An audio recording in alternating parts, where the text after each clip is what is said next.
Balik lagi bareng gue Arya dan Anti. Dan sekarang kita mau ngomongin film-film yang baru kita tonton di Netflix ya. Salah satunya adalah ini nih, film terbaru Wes Anderson, asik, yang beberapa bulan bahkan ini gayanya banyak ditiru di TikTok.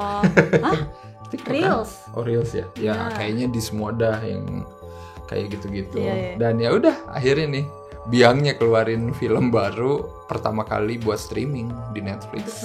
Iya benar. The Wonderful Story of Henry Sugar, adaptasi dari buku Roald Dahl namanya ya, atau ngomong gimana ya gitulah pokoknya. Penulis asal Inggris. Wonderful Story of Henry Sugar ini salah satu dari 4 cerita pendek yang dibikin Wes Anderson ternyata. Jadi di Netflix ini sebenarnya ada 4 film pendeknya Wes Anderson, The Swan, terus Ratcatcher, sama Poison gitu. Cuman Wonderful Story of Henry Sugar ini yang paling panjang, 40 menit. Ya hampir 40 menit lah ya. Sisanya itu kayak cuman 15-17 menit gitu. Dan seperti biasa kalau di filmnya Wes Anderson itu pasti bintang banyak banget, selalu bertabur bintang. Ya. Itu udah gak aneh lah, dari yang selalu ada langganan gitu sampai yang baru-baru gitu kan. Maksudnya baru join ya. Bintangnya mah mungkin udah terkenal dari dulu. Kalau di sini Benedict Cumberbatch yang jadi bintang utamanya. Sebagai itu Henry Sugar-nya. Iya, Henry Sugar-nya gitu. Terus selain itu masih banyak sih, ada Dev Patel, ada Ralph Fiennes, ada Richard Ayoade dan Ben Kingsley dan lain-lain lah ya. Ceritanya ya ini seperti buat anak-anak sih sebenarnya. Kalau ini kayak cerita-cerita penuh pesan moral, asik. Dongeng-dongeng.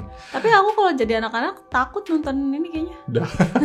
Ya karena ini mungkin bentuk visualisasinya Wes Anderson kali ya. Iya. Kalau di buku tuh ini emang setelannya buku dongeng gitu kan. Jadi aku ngerasanya pas nonton ini tuh emang kayak Wes Anderson tetap dengan stylenya dia ya, yang tone warnanya selalu begitu gitu kan, yang visualnya selalu simetris. Iya. Pokoknya yang memanjakan mata lah ya pokoknya ya. Kayak gitu-gitulah. Tapi di sini kayaknya dibikin kayak pop up book gitu sih. Aku ngerasanya kan karena banyak apa namanya ganti latar tapi nanti saya dorong gitu ya. Iya itu lucu banget sih, aku suka banget. Jadi kayak nonton teater di panggung tapi nanti diganti-ganti gitu. Buat aku sih ini 37 menit yang intens ya. Karena kan satset-satset gitu loh. Maksudnya dari setnya, terus ceritanya satset-satset, nyeritain orang per orangnya gitu loh, karakternya kayak gitu. Tapi untungnya cara nyeritainnya enak dan matanya juga ngeliatnya enak gitu. Jadi ya seneng gitu. Setelah nonton kemarin tuh No One Will Save You yang gak ada dialog. Nonton ini kayak dialog semua gitu kan. Jadi jangan meleng. Iya, terus kan ini ada naratornya pula. Jadi dialog naratornya, terus si karakternya juga. Jadi kayak terus gitu loh. Ini tuh kayak Wes Anderson nyeritain Roald Dahl yang lagi nyeritain karakter Henry Sugar yang lagi nyeritain buku yang dia temuin. Iya. Berlayer-layer gitu ya. Terus nanti di bukunya nyeritain karakter utamanya kan. Nanti karakter utamanya ada dokternya. Gitu aja terus gitu. Jadi kayak kalau di Inception itu kayak mimpi berapa layer gitu. Kalau ini buku cerita berapa layer gitu ya. Iya, cuman ya itu kalau misalnya nggak enak, kita overwhelm gak sih? Iya, ini aja kayak gitu loh, cepet gitu loh intinya. Sebenarnya konsep kayak gini udah sering sih dipakai sama Wes Anderson gitu ya. Cuman di sini mungkin karena dia nyeritain buku, ada naratornya bilang yang diceritain di buku itu gitu, si dokter itu yang diperanin sama Dev Patel, dia pasti selalu kayak first person gitu ya ngomongnya. Terus dia ngomong gini, abis ngomong dialognya apa terus dia ngomong I said. Iya. Gue ngomong gini loh, Iya benar. Jadi ya kayak lu lagi baca buku gitu. Suka lihat perubahan setnya, make upnya, bajunya gitu loh. Yang kata di rumah itu loh, yang kata berubah-berubah, terus yang di perpus. Iya benar. Terus baju yang kata ini loh, yang ceritanya si Henry Sugar lagi nyamar untuk jadi beberapa orang untuk berjudi kan, dia ganti-ganti tuh mondar-mandir. Jadi kayak lucu gitu. Yang jadi cewek juga itu seru sih, kayak gitu-gitunya tuh yang bikin melek mata. Terus ada kayak apa namanya, ilusi optik gitu ya, yang mereka duduk tapi kayak terbang. Lucu juga tuh. Pakai box gitu ya. Tapi bangkunya catnya sama gitu sama backgroundnya. Lucu. Tapi bagus, dari jauh tuh emang nyaru aja, kelihatan kayak terbang. Iya benar. Ceritanya juga simple, cuman seru aja ternyata ya. Iya. cerita tentang orang kaya yang doyan judi sampai akhirnya dia nemu trik gitu ya untuk bisa menang terus dengan cara yaitu bisa ngelihat kartu tanpa mata. Iya. Maksudnya secara cerita ya udah gitu doang, tapi terakhirnya menarik gitu. Selain warnanya gitu ya yang selalu sama gitu di tiap filmnya, tapi di sini juga dia kayak banyak mainin, yaitu dia cahayanya aja kayak belakang gitu, misalkan lampunya. Nanti pas si karakternya ngomong ke sini, lampunya nanti ganti di sana. Jadi kayak di panggung teater gitu. Iya. Gitu.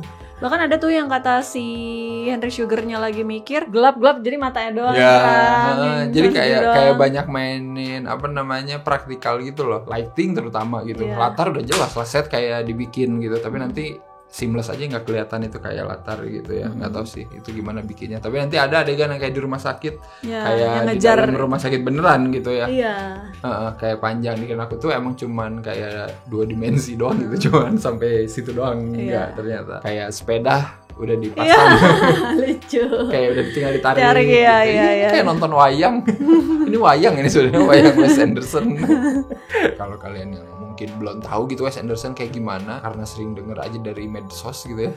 Gara-gara lihat gitu. Itu ya Instagram kemarin ya. Iya, Wes Anderson kayak gimana sih? Nah, ini bisa jadi perkenalan yang bagus sih kata aku gitu. Soalnya durasinya cuman 40 menit gitu kan, dan ya udah, ini gaya bercerita dia tuh kayak gini gitu. Silakan cobain aja lah. Dan ya udah, kita kasih skor aja berapa nih untuk film pendek pertama Wes Anderson yang ada di streaming? Aku suka sih 8 lah.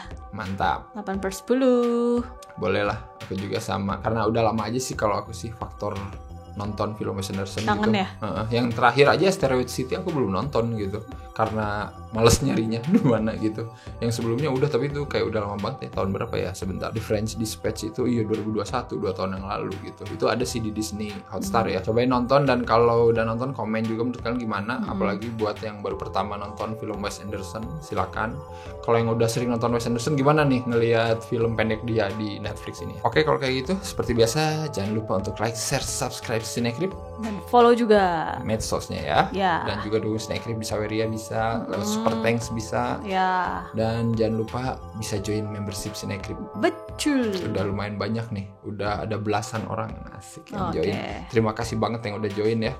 Buat yang belum join juga nggak apa-apa, santai aja, nggak ada paksaan. Siapa lu maksa-maksa? Iya bener, kamu join silakan. Kalau nggak juga kita masih terima kasih gitu. Iyalah.